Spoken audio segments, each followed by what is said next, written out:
Good afternoon my student. आज हम व्याकरण के पाठ समास की पुनरावृत्ति करेंगे।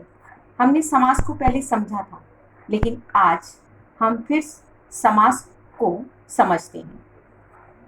समास को समझने से पहले हम ये समझेंगे कि इसका अर्थ क्या है। सम जमा आस, मैंने इसके टुकड़े किए बच्चे, सम जमा आस। अब सम का अर्थ है पास और आस का अर्थ है रखना। क्या रखा बच्चे पास में? सार्थक शब्दों को। जब हम सार्थक शब्दों को पास पास रखते हैं ना बच्चे, तो वो क्या बन जाता है? समास। मैंने एक बात और भी सिखाई थी कि समास को सीखने से पहले हमें क्या सीखना है बच्चे, कि समास बना कैसे, वाक्य बने कैसे। तो इसके लिए मैंने क्या बताया था कि भाषा का आधार क्या है? ध्वनि। और ध्वनि के बाद हम क्या सीखते हैं? वर्ण। वर्ण के बाद हम क्या सीखते हैं? स्वर और व्यंजन। स्वर और व्यंजन के बाद हम क्या सीखते हैं? शब्द। और शब्द से हम क्या बनाते हैं? वाक्य। अब जब हम वाक्य को बना लेते हैं तो हम क्या करते हैं कि सार्थक शब्दों को पास पास रखते हैं, तो वो वाक्य बनते हैं। और जब वाक्य बनते हैं तो हम उसे जोड़ते हैं और उससे एक नया शब्द बनता है, तो वो क्या बन जाता है? समास। अब मैंने इसे दूसरे तरीके से समझाया कि स और मास। सा का अर्थ है अच्छी तरह, मास का अर्थ है जोड़ना। क्या जोड़ा? शब्द। क्या बना? नया शब्द। और नए शब्द को क्या कहेंगे? समास। अब हमें समास की परिभाषा को याद करने की जरूरत नहीं है, क्योंकि हमने इसको अलग अलग करके समझा, तो हम इसकी परिभाषा को आसानी से बना सकते हैं। जब हम दो शब्दों को पास पास रखते हैं और उससे एक नया शब्द बनाते हैं, तो वो क्या बन जाता है? समास। अब मेरी परिभाषा आपको समझ में आ गई होगी कि समास की परिभाषा को कैसे बनाना है। रटना नहीं है बच्चे, हमने शब्दों को अलग करना है, उसके अर्थों को समझना है और अर्थों को समझ के हमें परिभाषा को सीखना है। अब हमने परिभाषा को समझ लिया, अब हम समास के प्रकार सीखते हैं। हमने पहला समास समझा था बच्चे, तत्पुरुष समास। अब इसमें मुख्य बिंदु जो हैं, मुख्य चीजें जो हैं, हम समझते हैं कि इसके अंदर क्या क्या बातें हमें जाननी है, क्या क्या बातें समझकर हम इस समास को समझ सकते हैं। तत् का अर्थ है कारक और पुरुष का अर्थ है विभक्ति। अब इसके अंदर कारक विभक्ति का लोप होता है बच्चे। लोप क्या होता है? गुम होना। कारक क्या होता है? कर्ता नहीं, कर्म को करण से संप्रदान के लिए, ये मैंने सिखाया था आपको। ये सभी कारक हमें याद रखने हैं। विभक्ति क्या होता है? कर्ता ने क्या है? विभक्ति। लेकिन इसका लोप होता है। लोप का अर्थ होता है गुम हो जाना। कैसे हमने किया था?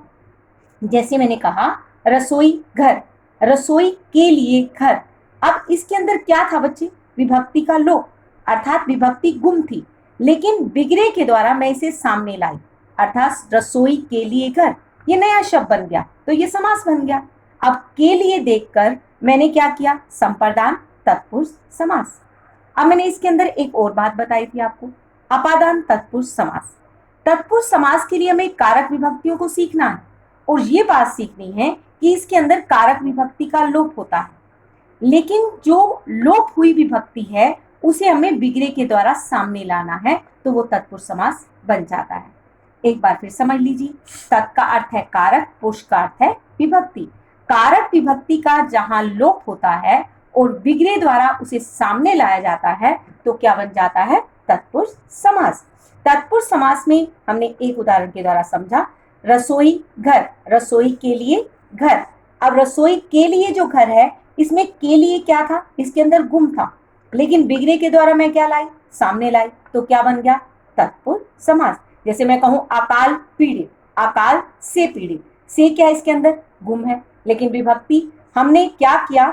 जब हम से लिखते हैं और उसे अकाल से पीड़ित, अब यहाँ पर अकाल से पीड़ित कह रहे हैं, तो हमने जो विभक्ति लोप थी, बिगड़े के द्वारा उसे सामने लाए, तो वो क्या बन गया? तत्पुरुष समास। अब इसके अंदर एक दूसरा पॉइंट समझना है। इसके अंदर कारक विभक्ति के साथ एक अपादान होता है, करण से और अपादान से। इसमें कंफ्यूजन हो जाती है कि करण से लगाएं या अपादान से लगाएं। अब हमें इसके अंतर को समझना है, करण से में क्या अंतर है और अपादान में क्या अंतर है। अपादान के अंतर को समझते ही करण से समझ में आ जाता है। करण सामान्य होता है और अपादान के अंदर क्या होता है? अलग होने का भाव होता है। इसके अंदर तुलना का भाव होता है और भय का भाव होता है। अब तीनों भाव अगर जिस के अंदर आ जाते हैं, वहां पर क्या होता है? अपादान तत्पुरुष समास। जैसे मैंने कहा धर्म से विमुख, धर्म विमुख, धर्म से विमुख। अब ये जो से है तो ये कंफ्यूजन देगा कि मैं इसके अंदर करण लगाऊं या अपादान लगाऊं। अभी मैंने कहा अलग होने का भाव, धर्म से अलग होना। विमुख का अर्थ क्या होता है? अलग होना। धर्म से अलग होने का भाव आ गया तो करण से नहीं आएगा, क्या आएगा? अपादान तत्पुरुष समास। जैसे मैंने कहा भय, भयभीत, डर से डरा हुआ। अब डर का भाव आ गया तो क्या आएगा? करण से नहीं आएगा, अपादान तत्पुरुष समास आएगा। ये हमने पहले समझा था, लेकिन मैं इसे दोबारा से रिवाइज इसलिए करा रही हूँ कि शायद कोई पॉइंट आपके समझ में ना आया हो तो आपको समझ में आ जाए।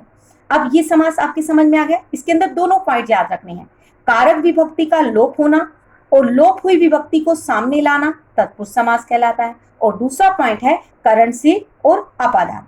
अपादान के अंदर कौन कौन से पॉइंट होते हैं बच्चे? अलग होने का भाव, तुलना का भाव और भय का भाव। अगर ये तीनों भाव इसके अंदर आते हैं तो करण से नहीं लगाया जाता है, अपादान लगाया जाता है। जैसे मैंने कहा धर्म से विमुख, धर्म विमुख। अब से जो है अलग होने के भाव को प्रकट कर रहा है, इसलिए यहाँ पर अपादान तत्पुरुष समास लगाएंगे, करण से नहीं लगाएंगे। तत्पुरुष समास समझ में आ गया बच्चे? अब सबसे आसान समास द्विगु समास, ये आपको अच्छी तरह से आता है, एक बार फिर रिवाइज करवा देती हूँ। द्विगु समास के अंदर बच्चे संख्यावाची होता है, अर्थात पहला अक्षर जो होता है वो किससे संबंधित होता है? संख्या। संख्या क्या कहते हैं? काउंटिंग, गिनती। द्विगु समास के अंदर जो पहला पद होता है संख्या प्रधान होता है, अर्थात जिसके अंदर संख्या मुख्य होती है उसे द्विगु समास कहा जाता है। जैसे मैंने कहा चौराहा, चार राहों का समूह, इसके अंदर काउंटिंग पहले क्या आ गई? चार। नवरत्न, नौ रत्नों का समूह। तो द्विगु समास सबसे आसान है ना बच्चे? इसके अंदर पहला पद संख्यावाची होता है और इसके अंदर कोई कंफ्यूजन नहीं होती है। द्विगु समास के अंदर पहला अक्षर काउंटिंग से रिलेटेड होता है, गिनती से रिलेटेड होता है, तो वहां पर द्विगु समास होता है। ये सबसे आसान समास था ना, ये आपको समझ में आ गया होगा। अब आगे चलते हैं। द्वंद्व समास, ये भी सबसे आसान समास है। हमने द्वंद्व का अर्थ क्या कहा था बच्चे? लड़ाई झगड़ा नहीं करना है। द्वंद्व का अर्थ होता है लड़ाई झगड़ा, लड़ाई झगड़ा नहीं करना है। ये दोनों पद समान होते हैं। द्वंद्व समास के अंदर दोनों पद समान क्यों माने जाते हैं? क्योंकि इसके अंदर हमें लड़ाई झगड़ा नहीं करना है। अब दोनों पद समान कैसे हैं? दोनों पद इसलिए समान है क्योंकि इसके अंदर योजक चिन्ह लगाया जाता है। योजक का अर्थ आप समझते हैं, जिसके अंदर योजक लगाया जाता है उस योजक का लोप हो जाता है। जैसे मैंने कहा माता पिता, अब मैं ये कहूं कि माता आपके लिए इंपॉर्टेंट है या पिता, आप कहेंगे दोनों, तो मैंने क्या कहा? दोनों पद समान है।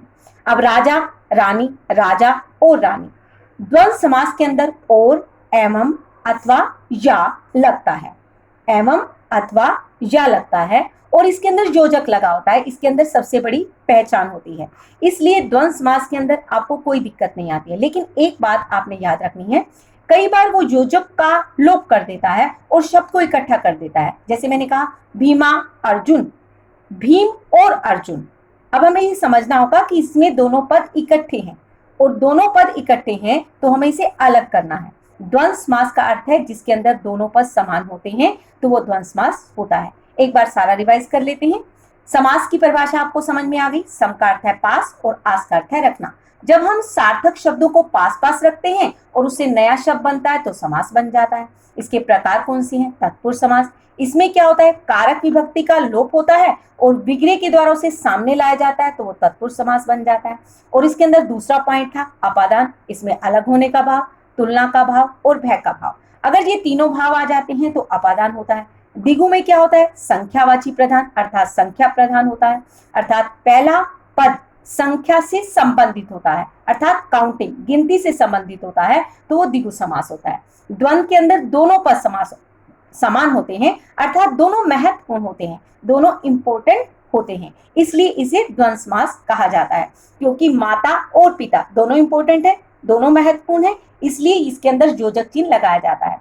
लेकिन कई बार योजक चिन्ह का लोप हो जाता है और योजक चिन्ह को हमें पहचानना होता है। जैसे मैंने उदाहरण के रूप में कहा भीमा अर्जुन, भीम और अर्जुन, यहाँ पर भीमा अर्जुन उसने इकट्ठा लिख दिया और योजक को हटा दिया, तो यहाँ पर आपको ये समझना है कि यहाँ पर दोनों पद समान होते हैं। ये तीनों समास आपके समझ में आ गए। अब हम आगे करते हैं।